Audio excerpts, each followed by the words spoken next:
आज जो हमारा टॉपिक है डिस्कशन का वो है return of income and its types. यानी रिटर्न ऑफ इनकम क्या होता है और ये कितने प्रकार का होता है। सबसे पहले रिटर्न ऑफ इनकम, जिसको इनकम टैक्स रिटर्न भी बोलते हैं या फिर रिटर्न ऑफ इनकम शॉर्ट में बोलते हैं, इनकम टैक्स रिटर्न जिसको आईटीआर भी कहते हैं हम शॉर्ट में। तो रिटर्न ऑफ इनकम बोले या फिर इनकम टैक्स रिटर्न। सबसे पहला क्वेश्चन माइंड में ये आता है कि रिटर्न ऑफ इनकम या फिर इनकम टैक्स रिटर्न या फिर आईटीआर होता क्या है। देखो, income tax return, ITR, return of income एक फॉर्म होता है। Basically it's a form in which particulars of income and taxes paid are communicated to income tax department।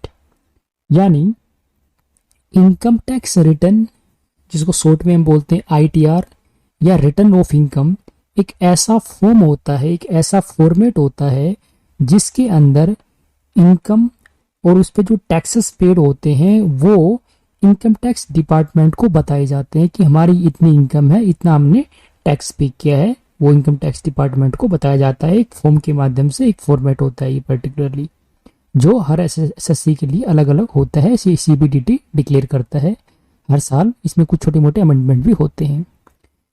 तो ये था रिटर्न ऑफ इनकम। अगर बात करें इसके टाइप्स की, कितने प्रकार का होता है, तो बेसिकली सबसे पहले होता है normal return of income. Normally जो रिटर्न फाइल की जाती है अंडर सेक्शन 139 सब सेक्शन 1 के तहत।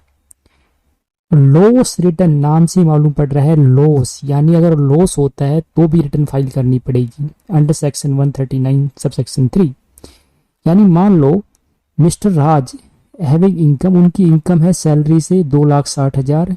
हाउस प्रॉपर्टी उनकी, कोई हाउस प्रॉपर्टी है, कोई बिल्डिंग है रेंट पे दी हुई है, उससे किराया आता है 10,000 पर मंथ, तो वो 12 महीने का हो जाएगा 1,20,000 रुपये। उनका कोई रिटेल का बिजनेस है छोटा सा, बट इस बिजनेस से उनको लॉस हो गया 2 लाख रुपए का। एक माइनर चाइल्ड है जिसका इन्वेस्टमेंट किया हुआ है, उससे वहां से इनकम आ गई 20,000 रुपए की। कैपिटल गेन, एक कैपिटल एसेट है, उसको सेल कर दिया तो कैपिटल गेन हो गया 5 लाख रुपए का। तो इस साल, यानी अगर मैं बात करूं प्रीवियस ईयर 2023-24, इनमें इनको बिजनेस का लॉस हो गया। तो इस साल तो ये सेट ऑफ होगा नहीं, क्योंकि इस बिजनेस के लॉस को सेट ऑफ करने के लिए बिजनेस इनकम होनी चाहिए। तो इस साल तो लॉस हुआ है, तो इस साल तो इनकम है ही नहीं।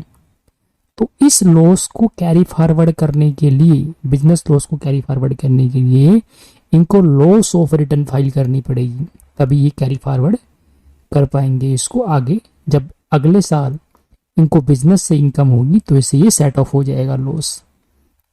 उसके बाद है बी लेटेड रिटर्न। ये नाम से मालूम पड़ रहा है, बी जैसे बोलते हैं ना हैप्पी बर्थडे, जो अगर मान लो बर्थडे डेट निकल जाती है तो हम बोलते हैं बी लेटेड हैप्पी बर्थडे। तो ऐसे ही एक रिटर्न होती है जिसको बोलते हैं बी लेटेड, यानी डेट निकलने के बाद, ड्यू डेट जाने के बाद जब रिटर्न फाइल की जाती है उसको बोलते हैं बी लेटेड रिटर्न। क्या बोलते हैं? Belated return.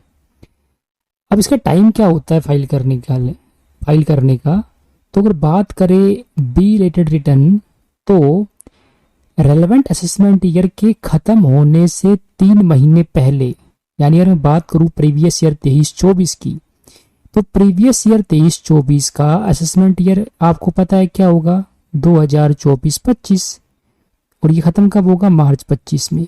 तो क्या बताया, असेसमेंट ईयर खत्म होने से 3 महीने पहले, यानी दिसंबर 24, और या फिर before the completion of assessment. अगर इनकम टैक्स डिपार्टमेंट के अंदर असेसिंग ऑफिसर अपना कोई असेसमेंट कर रहा है, अपने अपने अपने थ्रू, यानी अपने तरीके से असेसमेंट हो रहा है एसएससी का, तो वो असेसमेंट कंप्लीट होने से पहले या फिर 31 दिसंबर 2024, दोनों में जो पहले आएगी डेट, उस पे ये जो रिटर्न है बी रिटर्न, इसको फाइल करना पड़ेगा एसएससी को।